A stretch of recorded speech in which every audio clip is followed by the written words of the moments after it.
Well, good morning, Southern Oregon, and welcome to the Real Estate Show. I'm Alice Lema. I'm a broker here in Southern Oregon with John L. Scott Real Estate, and we have changes in the air. We have the season changing. It's going from hot to cold. School's back in session. We still have a pretty interesting market. We still have a lot of buyers out there, but we have finally more sellers. So here we go. Transition. It's not just about the season, but it's about the market. And we also have interest rates changing. So we're going to have a great conversation today with Guy Giles, Mutual Omaha Mortgage. He's got an update on what's going on in the lending side, and he's going to be talking about some of the new programs that are coming out. So you want to definitely stay tuned and listen for that, because he also has some predictions. So, and I don't want to give it away. But you definitely want to stay tuned and listen to Guy Giles. We also have one of our very favorite special guests, Sheriff Sickler of Jackson County Sheriff.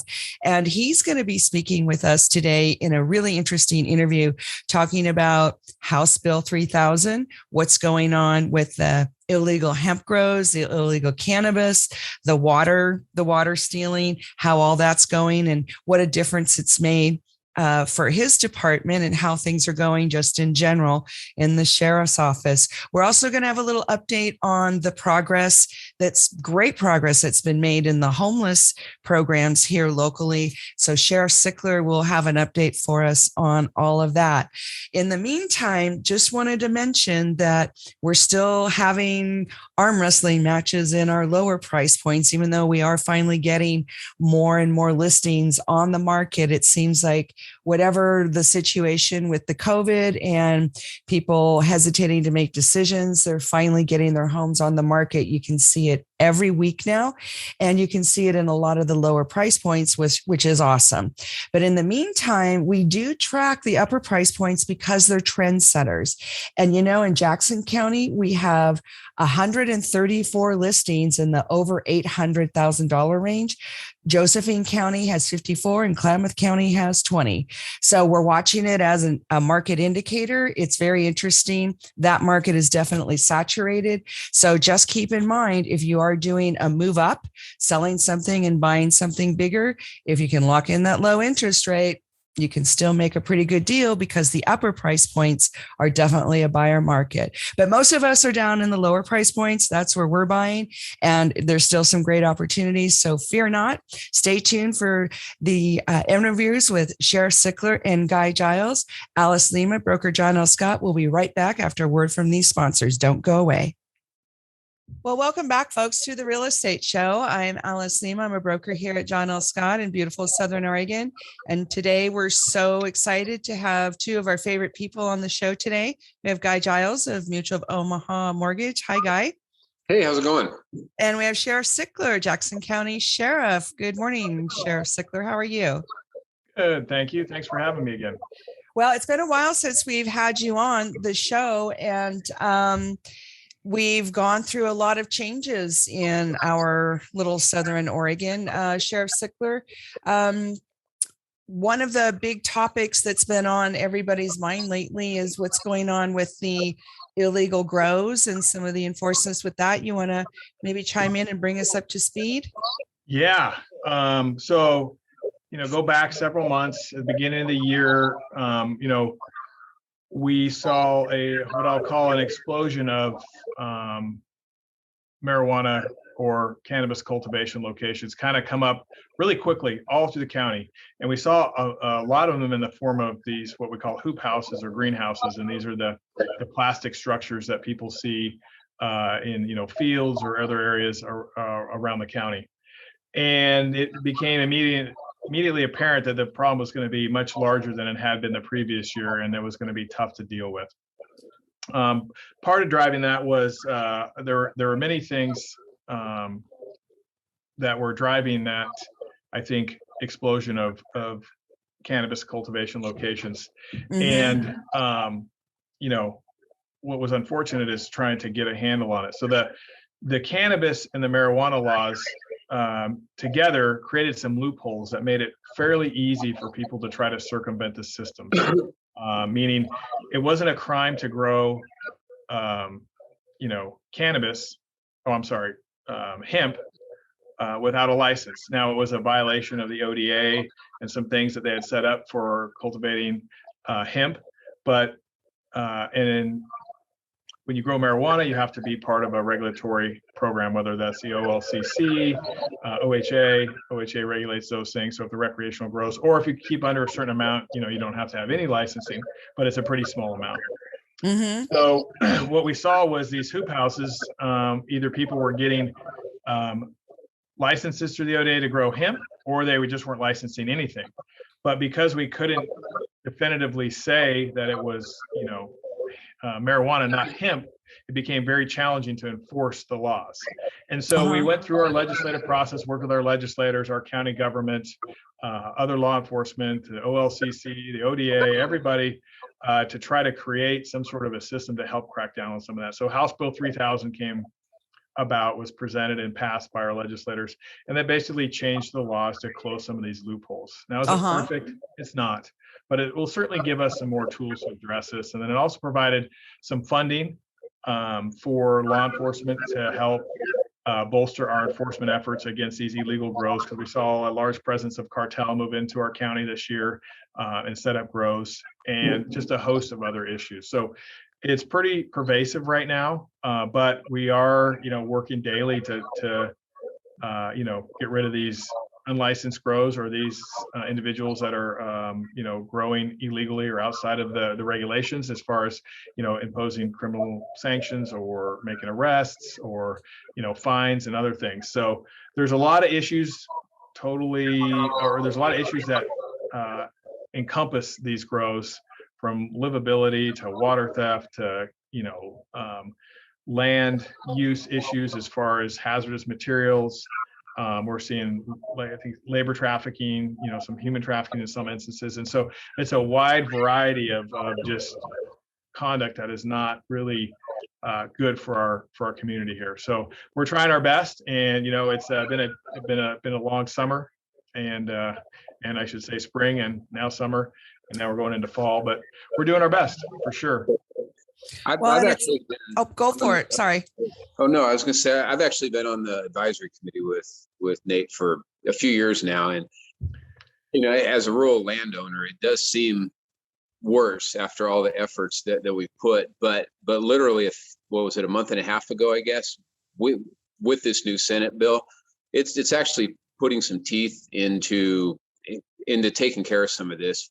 They will actually be lasting. In the past, if somebody came out and the OLCC went to a marijuana grow and said, hey, we want to inspect this because they're in charge of that, they could literally just look at the guy and say, look, I'm not licensed. So they had no jurisdiction at that point, and then they would have to leave. And then it was incumbent on the code enforcement to go out and try to find, something wrong. And it literally, there was no way that we could do anything. And especially when the hemp kind of came in, at that point, people could just say, well, we're just growing hemp. And then that definitely wasn't under anybody's specific jurisdiction. So I do think that we're going to see a lot of improvements coming next year. And that's from a guy that's been really skeptical about the way things that have been happening for the last couple of years.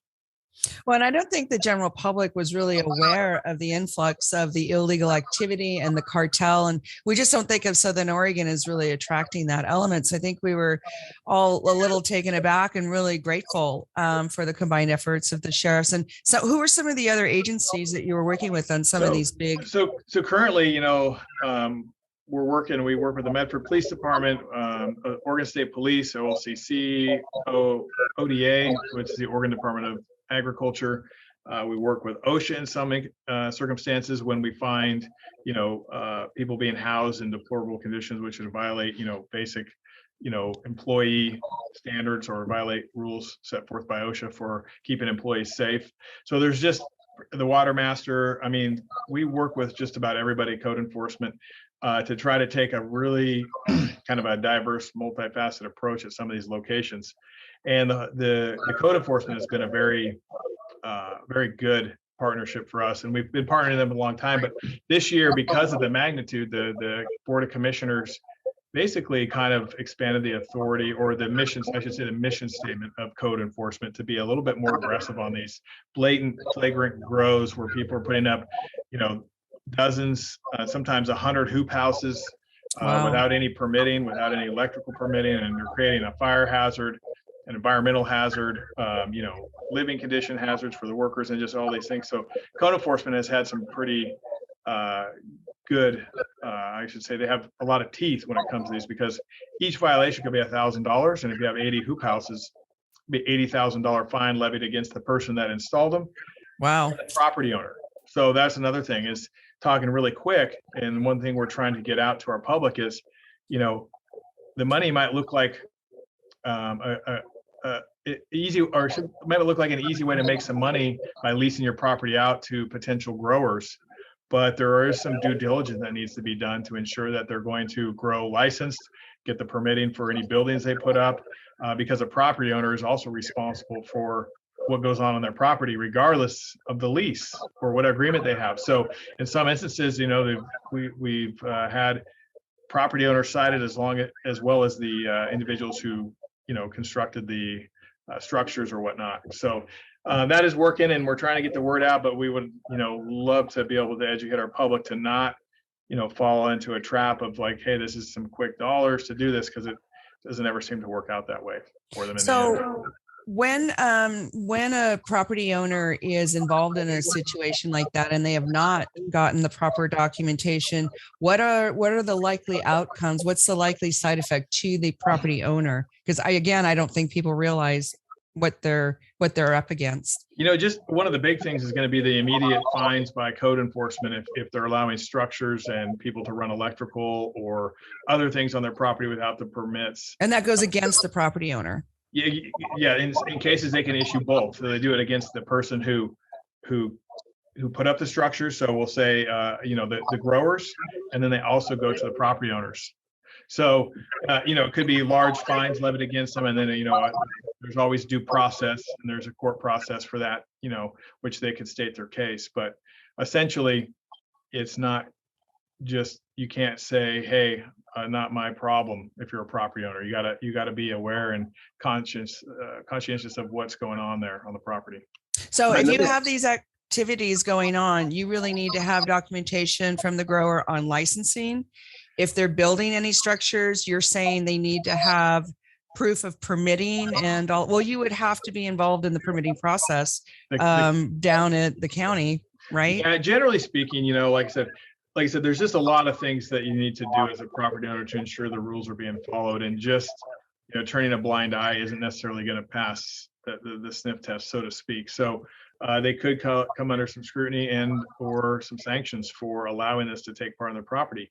And it should be quite obvious. We've investigated some of these locations, and we talked to the property owners, and they literally spend more time looking at what color of they want to paint their home versus doing due diligence on who's going to be growing what on their property. So it kind of, we would encourage people to be very, leery of somebody coming to them with a contract saying, we want to pay you $20,000 to grow hemp, and then we'll pay you another $20,000 at the end of the harvest. And then they start constructing, structures without permitting. Yeah. Well, and it's actually a pretty deep permitting process also. You don't go down to the county and say, I want a hoop hut, permit. You have to have one for each one. And I mean, and then you talk about the electrical that goes into that, because they're going to have their drying fans. I can't imagine that there are very many really legal things going on. And as far as the homeowners go, they're going to have to understand that there wasn't any teeth in any of this until very recently. So you might have got away with this for the last 3 or 4 years, but it's not going to continue to happen like that. And there are ramifications beyond, even if they decide, hey, you're somebody that lives in California and you own this property here and you weren't able to inspect it, you're still going to be liable for the cleanup on that place. I mean, there's potential hazmat, and that kind of thing gets very, very expensive. I drove by, and I have pictures of a place off Foothill right now. 4 years ago, they did hemp when it first started, and we were all told that a lot of these plastics that they used on the grounds were biodegradable.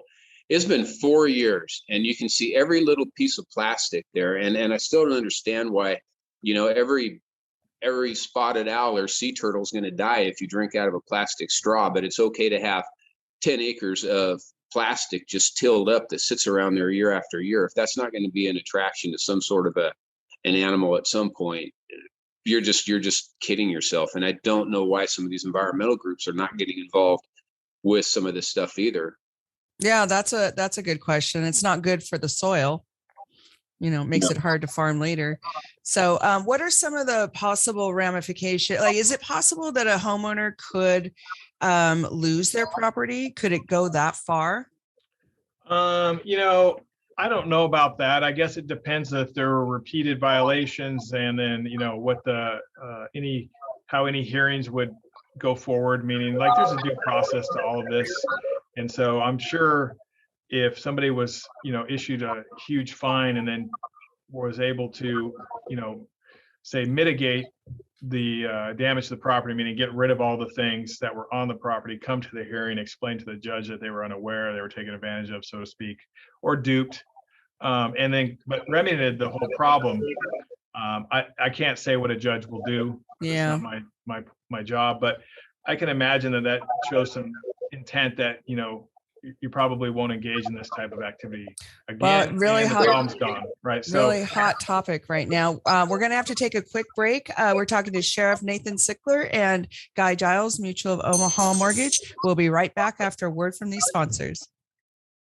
Well, welcome back to the Real Estate Show, folks. I'm Alice Lema here, John L. Scott, broker in Southern Oregon, and we're doing some really interesting interview with Sheriff Nathan Sickler, Jackson County Sheriff, and Guy Giles, Mutual of Omaha Mortgage. And right before the break, we were talking about some of the potential side effects to homeowners for leasing your property to illegal growers. Hemp and cannabis. So you can get in trouble for illegal hemp as well, even though hemp is legal, can't you? Yeah. So House Bill 3000, when it passed, essentially created it to be a crime if you grow hemp without a license. And that was kind of where the sticky point was before, because you can't tell the difference when you look at a hemp plant and a marijuana plant. You just can't. When you just look at them from a distance, you can't say for certain one is the other. Now, there are certain ways that plants are grown that maybe give you indicators of whether or not they're being, they're marijuana or cannabis, but that's, you can't articulate, because there's always a possibility that somebody's growing cannabis. And so with having this in place, if somebody doesn't have licensing now, it would automatically trigger a law enforcement with the ability to be able to, write a search warrant or investigate that particular property. So that will help, us next year more than this year, because that's really going to be something when we see stuff going in next year and we don't have licensing, we can automatically jump on it before it becomes a big problem. That was also part of this whole thing. You can't come back and ask for forgiveness at this point. So once your plants are in the ground, you are not eligible for a license. So if you think you're gonna come back, and then say, oh yeah, we're growing some hemp, that's not gonna fly at all. And I think that was part of the motivation. I mean, obviously we have very unpredictable weather here, but for all these huts to show up, because how are you going to prove it if you don't have, legal? And I'm a property rights guy, but at the same time, everybody sees what's going on around here. If you just grow it inside of your little hut, then nobody knows what's going on in there. So I think this will fix a lot of that. Also, code enforcement was purely reactionary up until this bill also, where if you called in, they were complaint driven, and they're able to see things and react to them on their own now without having a longer process. So we have definitely have talked on the committee, and I do believe there are ways to attach fines to your properties. I mean, Nate would understand it a lot better than me, and maybe I am incorrect about that, but I do believe that if you get a fine and you can't pay it, at some point a lien could be placed. So I don't know how that could potentially affect you. Yeah, I'm sure they'll be pretty quick about that. So Sheriff, House Bill 3000 gave you more money to work with. How much money was that? So it essentially kind of doubled, or just a little bit over doubled what our previous grant was. So we've had a grant for the last few years, and that came about, after a lot of work and whatnot, and a lot of explaining what was going on in Southern Oregon, because we haven't been unique to the marijuana problem. As you know, when recreational marijuana became legal, we saw a big increase, and we call it the green rush. A lot of grows, a lot of people coming into our valley. We've talked about it on the show before. And then when we got the grant and started doing a lot of enforcement and the word got out, we saw kind of a reduction, or things slow down. And then this year, the explosion again. And so, there's a lot of reasons for that, I believe, too much to probably get into this show.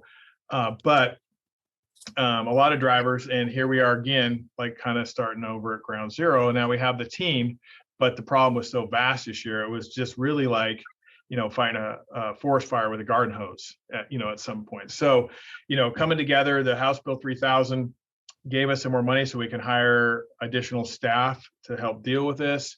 It's going to provide us with, it allowed the OLCC to use their resources locally to help the ODA. The ODA only had one inspector, and there was literally hundreds of grows that were registered in the,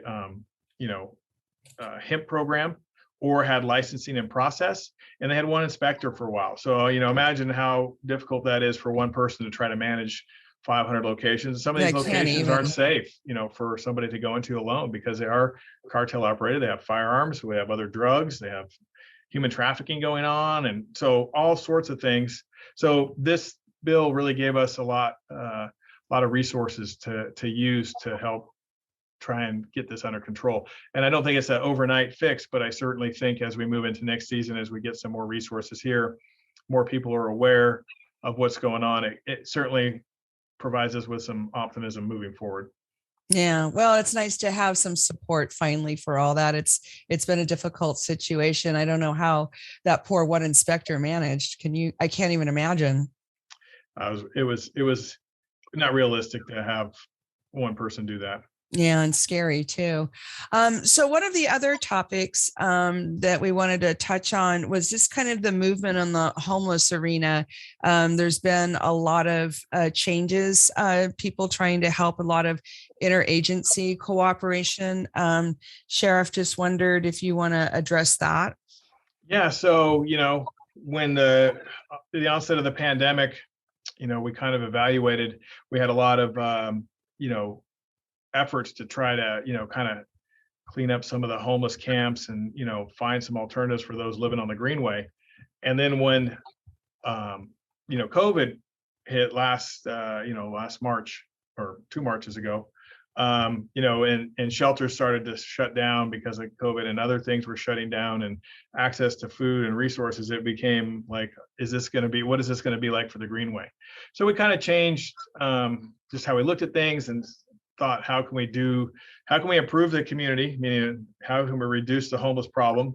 How can we make it more usable for our public, the Greenway? And then how can we also, give resources to those that are experiencing homelessness? So the urban camp came to play, and that's on Biddle Road, and the city of Medford has really stepped up to house that, and their livability team has done a fantastic job, trying to connect individuals who are living on the Greenway with resources. We have a component that's similar. We just don't have the same resources that they do.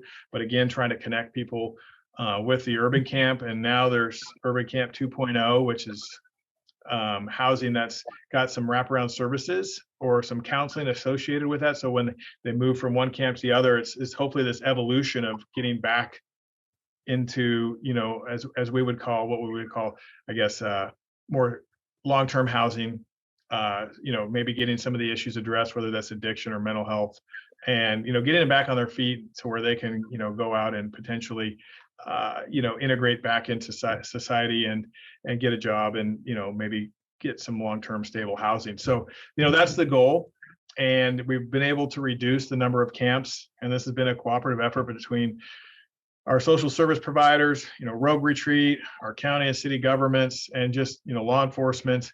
And just, it's really kind of a cool thing to see everybody who has different responsibilities or different areas that they specialize in to come together for a common goal, and trying to to make this problem better, so we don't end up having things that look like Seattle and Portland in our area, because that's just, not something that we want to have happen here. I think we've learned a lot by watching our neighbors to the north and south, haven't we? Yeah, absolutely. They don't seem to have good outcomes. Where here, Rogue Retreat has done a phenomenal job managing the urban camps. We have very few problems within the camps, meaning they're not a drain on law enforcement That's great. resources. They're not necessarily, they don't cause issues surrounding the camps, meaning, because it is a little alarming. To be perfectly honest, do people want a homeless camp within the city? And that's a tough thing. But the way they've managed it, the way it's set up, and the way it's they have done at Rogue Retreat has been phenomenal. Very few problems, and so they're really testament to the partnerships. Yeah, that's good to know. And a lot of success of people moving on to the next level and into more stable environments. Yeah. So when you said counseling, because I get asked questions about this all the time, especially people relocating from out of the area here.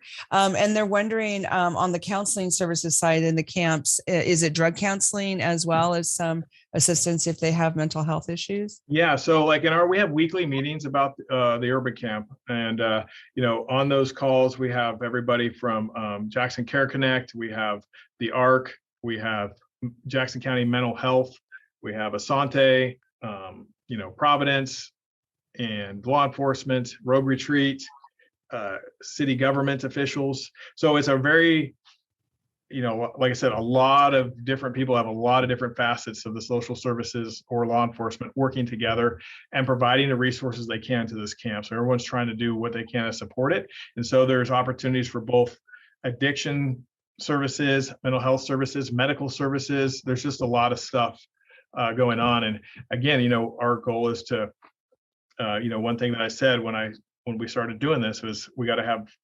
measurable objectives. And that means we improve livability for the community, meaning we got to clear the greenway, clean out some of the areas that are certainly an eyesore and a detriment to our, waterway, the Bear Creek, the greenway. We got to reduce the problem. So we can't, just say we got a solution, but then the problem gets worse. And then we got to improve outcomes, right, for individuals who are going into this stuff. And so far, it's been really good. I think we've had a lot of success. And like I said, Rogue Retreat's expanding. They're doing some great things. They're looking at a camp in Grants Pass. And then, oh, that's good. Yeah. So anyways, I think there's some really cutting edge, progressive things going on in Jackson County that we can be proud of, that other areas are going to start mimicking because it is successful, right? We are reducing the problem. The entry to the camp is vetted typically through our livability team, the Medford livability team, or through the sheriff's office. And there's a couple other players that have, that kind of, obviously Rogue Retreat can put people in it, but that gateway there has really cut down on issues and problems, and people are vetted. And, so there's just a lot of things in place to help keep it from, or to keep it running very well and smooth. The Medford Gospel Mission is something that I've volunteered at for years also, and they're doing a lot of good things. They're teaching people how to interview for jobs, helping them get clean and sober, well beyond that, just let's feed you and enable you to life skills. That's great. Yeah. And they're part of this group. We have the Gospel Mission and the Salvation Army. They're both at our weekly meetings, representatives from their organizations. And this is like I said, this is like a pretty cool county partnership. It's a lot of collaboration with all the different entities to work together. And they've been huge in helping this camp succeed. And, they're also the resource for people to stay, of course, and providing meals and there's a lot of neat things going on. So how common is a program like this? I'm just wondering how many other parts of the country are doing this kind of interagency cooperation for homelessness. Well, I would say, I can't say how many are other. I know we have had people who have moved here from other parts of the country and taken jobs in various disciplines and said, wow, other places need to do what you guys are doing. Because we're truly, when you bring a lot of perspectives in, because not everything I say, everyone's going to agree with, and I'm not going to agree with what everyone else says, but our points of view are relevant, right? When you look at the whole picture. And so when you look at things like that from kind of an open mind, so to speak, or say, hey, your input is valuable, I might not agree 100%, but you know what you're talking about on your side. So when we come up with solutions or ideas and you're able to bring in all those perspectives, it's only logical that you would have better success overall, because you're considering more pitfalls, you're considering things that you might not think about within your particular discipline that are relevant. And so I think we have a really good model, and we have a track record in, I think, our county of working together. Yeah, it's very exciting. Sheriff Sickler, Guy Giles, Alice Lema will be right back after a word from our sponsors. Do not touch that dial. Well, hi again, everybody. Welcome back to the Real Estate Show. Alice Lema here. We're interviewing Nathaniel, I'm sorry, Sheriff Sickler. We'll just call you Nate. Is that all right? Nate, Sheriff Sickler, Guy Giles from Mutual Omaha Mortgage. We're having a fabulous conversation, getting up to speed not only about House Bill 3000, cannabis grows, illegal, legal enforcement, homelessness. We talked a lot about that in our last segment. Some of the relocating folks coming from other parts of the nation to live here in Southern Oregon have had a lot of questions about how we're handling COVID, how are we handling the homelessness, and they're also wanting to know what they can expect from market changes and interest rates. So, Guy, do you want to maybe bring us up to speed about some of the things that are happening in that department? Well, probably one of the biggest things coming around. I mean, we are going to, like we do every year, raise what are called the conforming loan limits. Those are the loans that the federal government allows Fannie Mae and Freddie Mac to buy. So anything that, I'd say probably 90% of the loans out there are Fannie Mae, Freddie Mac loans. So that's going to raise up in this area from about 548,000 to 625. And anyway, it'll kind of work its way into where it's ready to go by the first of the year all the way around. So can I stop you right there? So what does that mean exactly when you say those rate increases, those levels increase? What does that mean exactly? So it would just basically mean the amount that you're able to get a loan at kind of the best rate. There's a lot of competition among places to give good rates in that bucket. Knowing that you can always sell that loan off to Fannie Mae or Freddie Mac in case your bank needs liquidity for some reason. So all it means is it's not necessarily your purchase price, that is your loan amount. So if you have 20%, above that, or 5% above that, kind of, however much your down payment is. So that's just actually what the loan amount will allow. We've actually had some other things happen over the last year and a half, and some things that are happening right now that are going to make it a little bit easier for people, maybe that don't have a lot of credit history, to be able to get into a house, where if pretty much your credit history is only being in a rental, we can now qualify and use that good history. Obviously, if you're not making your rent payment on time, it's not going to help you at all to try to add that into your FICO score. But we can sometimes get 40, 50 points out of your credit score by adding in that other, basically like a trade line of just making your rent payment on time every month. Another part, and probably I should dive a little bit deeper into these next month, but the mortgage insurance. If you have a decent credit score, mortgage insurance has got a lot cheaper through the private companies also, and they're using some of these. That would be the third topic, the blended credit models. They're allowing the rents, but also they're changing up the scoring a little bit to where people's mid scores are going to be a little bit higher. And again, I think I'll just go in deeper that next time, when we have a little bit more time. But there are just a lot of tools, a lot of what are called non-QM loans that aren't necessarily the Fannie Mae, Freddie Mac loans that I was talking about a minute ago, that are really jumping in to help with investment properties, where we have some bank statement loans, or just a whole lot of different programs. I tend not to get too far in the weeds with a lot of rehabs and things like that, and just stick to the good solid programs. And for self-employed people or people buying investment properties, we definitely have some non-traditional avenues to get those things done right now. Another thing, Fannie Mae and Freddie Mac were charging or telling the banks that they could only have 7% of all of the loans on their books be investment properties and second homes. And that's something that kind of came out this last year. Wow. It was really affecting the rates and fees for non-owner occupied houses and for second homes. Well, they have done away with that at this point. So that was kind of a welcome sight, because, there's just, everybody can't necessarily buy a house right now, and owning rentals and providing a place for people to live is actually, that would be interfering, right, with that effort. Yeah. And I don't know that a lot of people higher ups, I won't get political because you don't let me. But I did like Nate's idea about like everybody talking. That might be a nice thing for the federal government to get a little different points of view rather than, just one. Yeah, maybe we'll have him run for president. All right.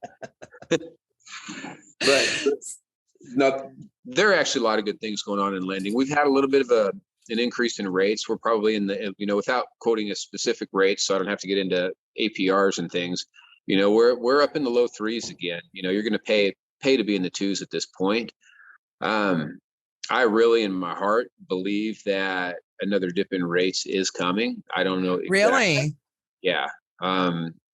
In my opinion, just to keep kind of this whole financial world going. And again, that would be another one of those conversations that I'll probably have to go into a little bit deeper next time. Yeah, when we get closer to the year end, we're going to start asking you for more predictions. But the feds really have their hands full, don't they? And if they do start raising rates and it doesn't go well, you think they'll bring them back down? Yeah, I mean, the economy is just too fragile right now. I don't envy the Fed. They're walking a really tight line. I'm hoping that we can get some spending under control, because honestly, that's